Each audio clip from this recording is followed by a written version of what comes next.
Ang congenital heart disease ang isa ka inborn nga problema sa heart. Bukod sa lingon, pagbunag pa lang kay baby, nakitaan na siya sa problema sa iyang korason.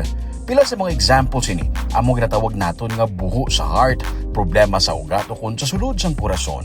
Actually, yes, pwede siya kung magsiging ka congenital heart disease, pwede buho, pwede ugat nga nagbaliktaray, pwede ugat sa sulod nga sarado, or pwede mga valve nga wala nag-aabri, no? Wala nag-aabri sarado. So, lain-lain klase. Ano bala ang mga rason kung nga nagakatabo ini sa isang kalapsag samtang yara pa lang siya sa tiyan sang iya nga iloy? Oftentimes, no, because ang aton nga organogenesis, meaning ang pag-develop sang organ system, particularly, for example, sa heart, occurs in the first 3 months of pregnancy, no? So that's why nga sa mga mothers, no, or mothers to be, very gina-encourage gid ang pagpa-check up, no? And ina balang may ara gid sila sang support sa ilang pregnancy, like mga vitamins. Nagakadapat nga likawan ang mga balatian kag infection sang isa ka iloy kay ang kagaw sa lawas kag ang pag-respond sang lawas sang isa ka iloy ang makaapekto sa baby sa sulod sang tiyan. Ini ang sarang makadisrupt o makapugong sa pag-develop sang organs ni baby pareho sa iyang heart.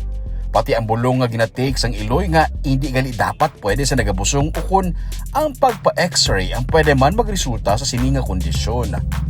Ang grabe nga stress kag fatigue sa isa ka iloy sarang man makaapekto sa kay baby kag pwede ini makuha sa genes o kung sa linyada na nga daan sang pamilya. So like may ara iban nga mag-utod, pareho sila, no, nga may ara sila sang buho sa heart, no, may ara gina, or sometimes from one generation to the next, no. For example, ang lolo, no, na-detect na may buho tugali, subong ang apo may ara man, pwede man, no, or ang tita, and then subong ang hinablo, so pwede gid siya nga may ara man nga genetic component.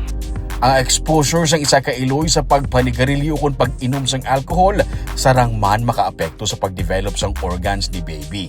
Amo man ang mga bulong nga ginatumarga ni gina-recommend nga magpamangkot anay sa imo nga doktor kung pwede ang bulong para sa nagabusong. Sa panahon sa karon, sarang na ini ma-detect especially kung ang nanay ang nagabisita permi sa iyang obstetrician.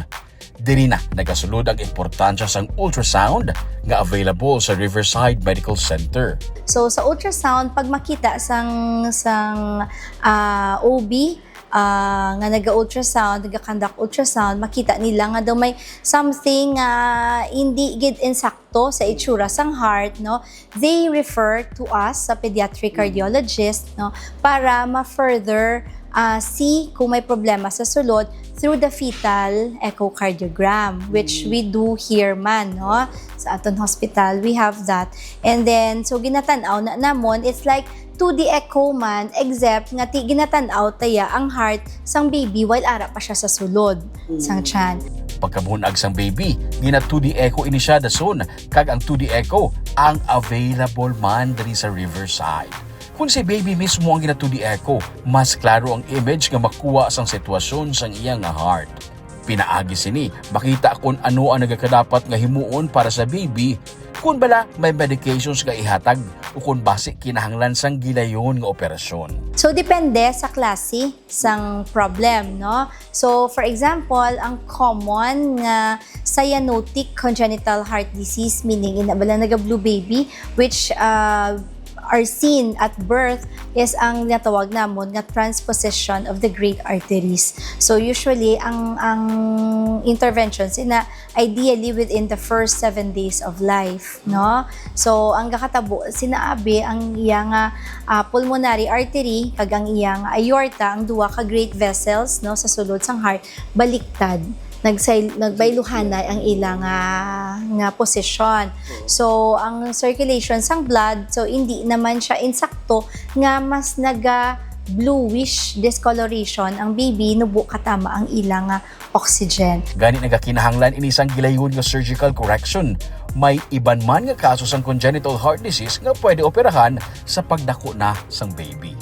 Dili makit-an ang importansya sang regular check-up sang isa ka iloy samtang nagabusong.